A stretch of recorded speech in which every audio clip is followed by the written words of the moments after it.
L'affaire Hallyday avec un invité surprise, le fisc français. Mais on va également essayer de comprendre pourquoi tout s'est soudain accéléré avec Maître Pierre Ourcade. Bonjour. Bonjour. Merci d'être avec nous et vous allez nous dire si les choses peuvent aller très vite, comme on l'entend dans beaucoup de médias. On nous explique que dans les 10 jours, tout pourrait être réglé. Maître Pierre Ourcade, vous confirmez toutes ces informations? Oui, vous savez, entre avocats, nous avons coutume de dire un mauvais accord vaut mieux qu'un bon procès.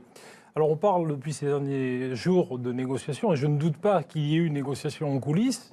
En revanche, est-ce que ça va aboutir à un accord? Ça, à mon avis, c'est loin d'être gagné. Mais pour être très clair, les 15 millions qui sont dus au fisc aujourd'hui, si la succession se fait aux États-Unis, le fisc tire un trait sur ces 15 millions, il ne peut rien faire. Il ne peut rien faire. Et c'est la raison pour laquelle Laetitia, comme j'avais déjà dit sur votre plateau, a intérêt à ce que cette succession et ce litige soient réglés en Californie, puisque si ça se règle en Californie, le fisc français n'a rien à dire sur cette succession. Donc ça veut dire qu'il faut que Laura et David acceptent que la succession se fasse aux États-Unis, et c'est peut-être ça qui est en train de se dealer. En gros, Laetitia leur dit, vous acceptez que ça se fasse aux États-Unis, en échange, je vous donne ça et ça. Oui, tout à fait. Et donc, il n'y a plus de procès pour faire revenir l'affaire en France. Voilà. C'est ça le deal, au fond. Oui, c'est une possibilité. Mais là aussi, les négociations ont été tenues secrètes. Donc, on ne sait pas quelle est la nature de l'accord éventuel qui pourrait intervenir. Donc, c'est un peu la bouteille. Mais expliquez-moi, le fisc, il ne peut rien faire dans cette affaire? C'est-à-dire que le fisc, il va voir partir 15 millions. C'est pas rien quand même, 15 millions d'euros. Il va voir partir 15 millions parce qu'on va dire ça se fait aux États-Unis. Le fisc ne peut rien faire. Non, d'autant plus qu'il y a des accords de réciprocité, des accords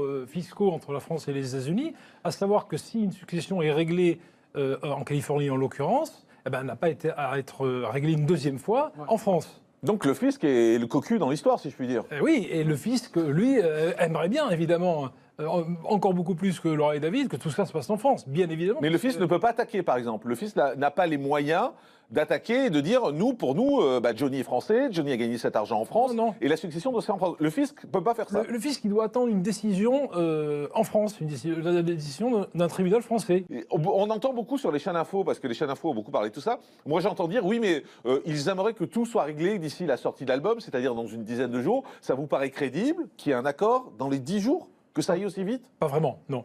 Sauf si ces négociations ont commencé il y a depuis de nombreux mois. Oui, mais là, les avocats se seraient vus une seule fois, visiblement, d'après ce qui se dit. Donc ça paraît un peu léger pour tomber sur un accord. J'y crois pas tellement.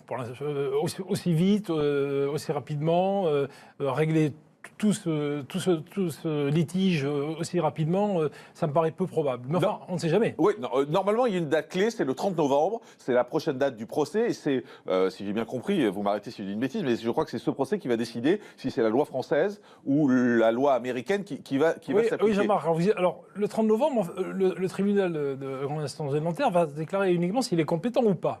Alors, admettons qu'il déclare qu'il est compétent. Vous imaginez l'imbroglio judiciaire avec deux juridictions, une française et une californienne qui pourraient se déclarer compétents. Alors, mais pour qu'on comprenne bien, s'il est compétent, ça veut dire quoi? Ça veut dire que l'affaire doit être jugée en France, c'est ça? Ça veut dire qu'il dit oui, je peux régler l'affaire en France, mais il peut, dans une deuxième audience et dans la suite de la procédure, dire je suis compétent, mais j'applique le droit californien. Ça s'est vu notamment dans le dossier de Borgia, absolument. Il peut dire je suis compétent, mais c'est la loi californienne qui va s'appliquer. Oui, tout à fait. Tout à fait. Ça, je suis compétent, j'ai revu le dossier, nous appliquons le droit californien. Il y a une jurisprudence JAR, il y a des arrêts de la Cour de cassation, il y a un règlement européen, tout un tas de dispositions en ce sens. Et en revanche, est-ce qu'on peut reporter cette audience qui est prévue le 30 novembre, parce qu'ils ont peut-être besoin de temps pour se mettre d'accord? Est-ce qu'ils peuvent décider de reporter la date? Oui, ils peuvent toujours demander un renvoi, mais ce qu'il ne faut pas oublier, c'est que quelques jours avant, il y a également l'audience à Los Angeles, donc vous vous souvenez qu'elle aussi a été reportée. Ouais. Et je crois que c'est l'album. Voilà, et l'audience à Los Angeles, vous savez, celle où on a demandé, le trustee a demandé, Bank of America, à rajouter des biens. Donc à l'intérieur. Elle a été reportée, et je crois que cette audience va intervenir 4 ou 5 jours avant l'audience de Nanterre. Donc c'est-à-dire que dans le même temps, on pourra avoir en une semaine la justice américaine qui dit « je suis compétente » et la justice française qui dit « je suis compétente ». Oui. Et là, on va se retrouver avec deux procès dans deux endroits différents, dans deux pays différents, de législations différentes, de lois différentes. Et un imbroglio invraisemblable. Eh bien, vous viendrez nous éclairer tout ça. Merci beaucoup, Maître Pierre Ourcade, d'avoir été avec nous.